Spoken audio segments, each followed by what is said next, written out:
राजस्थान के सीएम अशोक गहलोत जल्द ही दिल्ली में सोनिया गांधी से मुलाकात कर सकते हैं। उधर कांग्रेस अध्यक्ष के चुनाव को लेकर सरगर्मियां तेज है। ए.के. एंटनी ने सोनिया गांधी से मुलाकात की। नामांकन फॉर्म ले जाने की खबरों के बीच ए.के. एंटनी पवन बंसल से भी मिले। खबर ये भी है कि दिग्विजय सिंह भी पर्चा दाखिल कर सकते हैं। तमाम सियासी हलचलों के बीच कांग्रेस के महासचिव के.सी. वेणुगोपाल ने दावा किया कि 2 दिन में सब संभल जाएगा।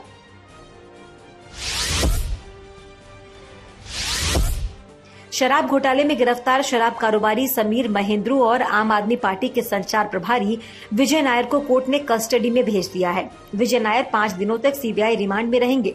वहीं समीर महेंद्रू 6 अक्टूबर तक ईडी के रिमांड में रहेंगे। विजय नायर को अरविंद केजरीवाल और मनीष सिसोदिया का बेहद करीबी माना जाता है। ऐसे में आम आदमी पार्टी ने बीजेपी पर जोरदार निशाना साधा।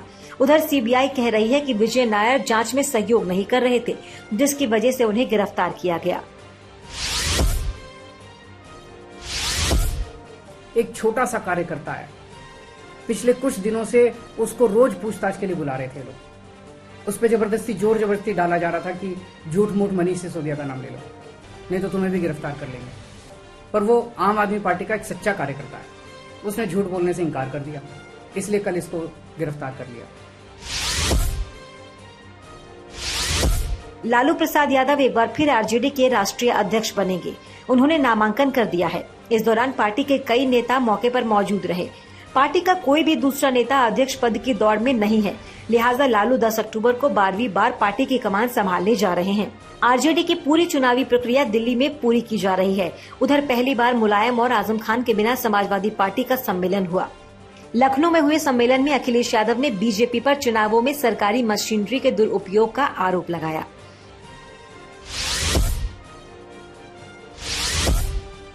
बिहार में आरजेडी के नेता और अनंत सिंह के करीबी माने जाने वाले पूर्व मंत्री कार्तिकेय सिंह को दानापुर कोर्ट से बड़ा झटका लगा है। अदालत ने उनकी जमानत याचिका खारिज कर दी है। अब उन पर जेल जाने की तलवार लटक रही है। बड़ी बात यह है कि कल ही बिहार सरकार के मंत्रिमंडल से कार्तिकेय बाहर हो गए थे। उन्होंने अपने मंत्री पद से इस्तीफा दे दिया था। इस बीच कार्तिक सिंह ने मंत्री पद से इस्तीफे को लेकर जाति कार्ड खेला। साथ ही ये सफाई भी दी कि लालू यादव की छवि खराब हो रही थी।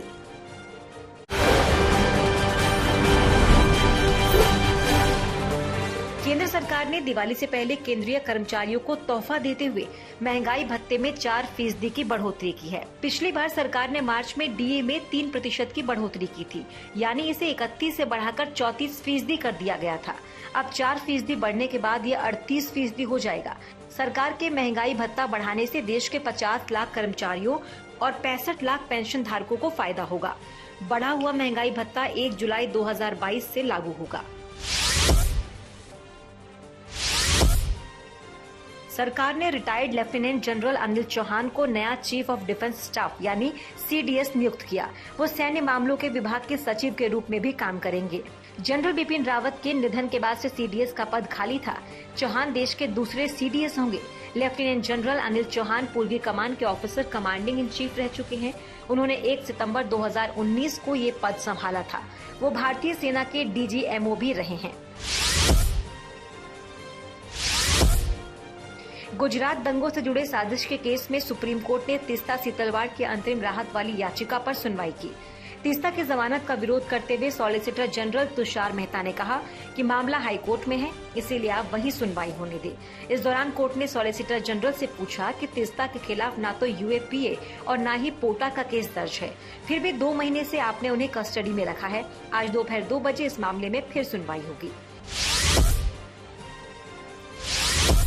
एनआईए ने दाऊद इब्राहिम और डी कंपनी से जुड़े लोगों के बारे में जानकारी देने वालों को इनाम देने का ऐलान किया।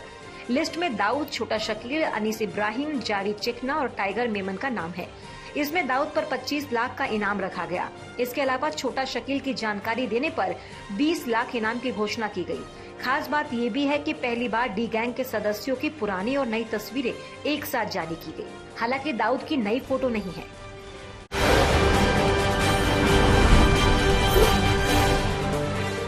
कानपुर में मामूली घरेलू विवाद इतना बढ़ गया कि युवक ने मौत को गले लगा लिया।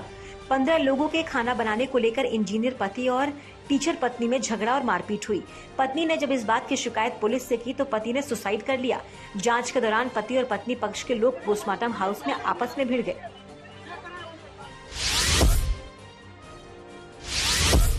राजस्थान के धौलपुर में पुलिस ने इनामी बदमाश को पकड़ने में सफलता हासिल की। पकड़ा गया बदमाश रामोतर उर्फ बंटी करीब 2 साल से मनाखुरी के जंगलों में छिपा था। आरोपी पुलिस और डकैत केशव गुजर गैंग से हुई मुठभेड़ में भी शामिल था, जो उसके बाद से ही फरार चल रहा था। पुलिस ने बदमाश से एक अवैध बंदूक और 3 जिंदा कारतूस बरामद किया है।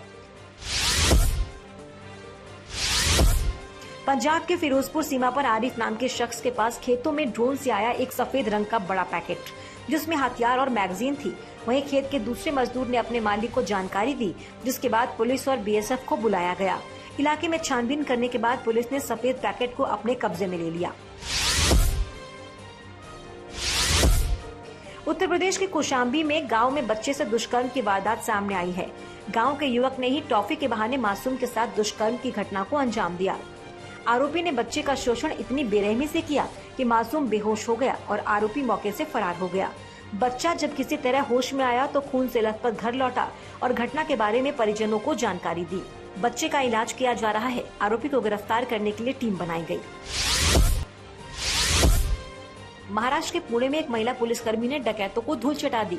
महिला कांस्टेबल सरस्वती काले ने 3 बदमाशों को गिरफ्तार कर एक देसी पिस्तौल और 4 जिंदा कारतूस बरामद किए। सरस्वती की बहादुरी से खुश होकर शहर के पुलिस कमिश्नर ने 10,000 रुपए का इनाम देने का भी ऐलान किया। उत्तर प्रदेश के बस्ती में महिला ने 3 डॉक्टरों पर गैंग रेप करने का आरोप लगाया। महिला तीनों आरोपी डॉक्टर में से एक के साथ लिव इन रिलेशनशिप में रहती थी। महिला ने बताया कि कुछ दिन पहले डॉक्टर ने उसे बस्ती बुलाया। मेडिकल कॉलेज के हॉस्टल में 2 दोस्तों के साथ मिलकर घटना को अंजाम दिया और महिला के विरोध करने पर उसे मारा पीटा भी गया। पुलिस ने मुकदमा दर्ज कर कार्रवाई करने के आदेश दिए। झारखंड के सरायकेला में अंचल कार्यालय के सामने मांगों को लेकर अनशन पर बैठे लोगों पर आई आफत। टेंट में घुसा बेकाबू ट्रैक्टर। अफरा तफरी में ट्रैक्टर के नीचे स्थानीय पत्रकार समेत 6 लोग दब गए, जिनमें से 3 की हालत नाजुक बताई जा रही है। लोग वहां 21 सितंबर से अपनी मांगों को लेकर अनशन पर बैठे थे। फिलहाल सभी लोगों का इलाज जमशेदपुर के अस्पताल में चल रहा है। घटना के बाद इलाके में सनसनी फैल गई। आगरा में विधवा महिला को प्रेमी पर शादी का दबाव डालना जानलेवा साबित हो गया। प्रेमी ने महिला की गला दबाकर हत्या कर दी। वारदात को अंजाम देकर आरोपी फरार हो गया। आरोपी ने महिला को शादी करने का झांसा दिया। दबाव से परेशान होकर प्रेमी ने ये कदम उठाया। आरोपी को गिरफ्तार कर लिया गया है।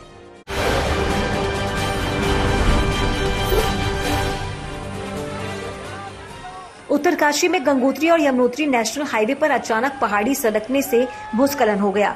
शाम तक रुक रुक कर भूस्खलन जारी रहने से हाईवे पर यातायात काफी प्रभावित हो गया। वहीं रास्ते बंद होने से हाईवे के दोनों ओर यात्रियों और वाहनों की कतार लग गई, जिससे 4 धाम यात्रा पर जाने वाले तीर्थयात्रियों को काफी परेशानियों का सामना करना पड़ रहा है।